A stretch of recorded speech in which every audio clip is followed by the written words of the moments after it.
वफाकी हुकूमत ने चीनी बरामद करने की इजाज़त ना देने का फैसला कर लिया है। फैसला चीनी बरामद की इजाज़त और मुमकिना तौर पर कीमतों में इजाफे के खदशे के पेश नज़र किया गया है।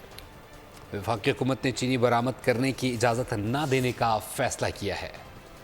शुगर मिल्स एसोसिएशन की चीनी बरामद करने की सिफारिश मुस्तरद। वफाकी हुकूमत ने चीनी बरामद करने की इजाजत देने से मना कर दिया। फैसला चीनी की कीमत में मुमकिना इजाफे के खदशे के पेश नजर किया गया। जराये के मुताबिक हुकूमत ने मुताल्लिका एसोसिएशन से कीमत न बढ़ाने की तहरीरी यकीन दहानी मांगी थी। शुगर मिल्स मालिकान बरामद के बाद कीमत न बढ़ने की यकीन दहानी न करा सके। वजारत सनअत व पैदावार के मुताबिक चीनी बरामद करने की सिफारिश के बाद कीमत में इजाफे का रुझान है। एक्सपोर्ट की इजाजत से चीनी की कीमत में मजीद इजाफे का खदशा है। कीमतों में इस्तेहकाम से मुतालिक यकीन दहानी के बगैर इजाजत मुमकिन नहीं। शुगर एडवाइजरी बोर्ड ने दस्तयाब जखीरे, पैदावार और बरामद पर सूबों से सिफारिशात मांगी थी। जराये के मुताबिक सिफारिशात की रोशनी में शुगर मिल्स एसोसिएशन की सिफारिशात का जायजा होना है। दरामद की इजाजत न देने से मुतालिक शुगर एडवाइजरी बोर्ड का इजलास आइंदा हफ्ते होगा।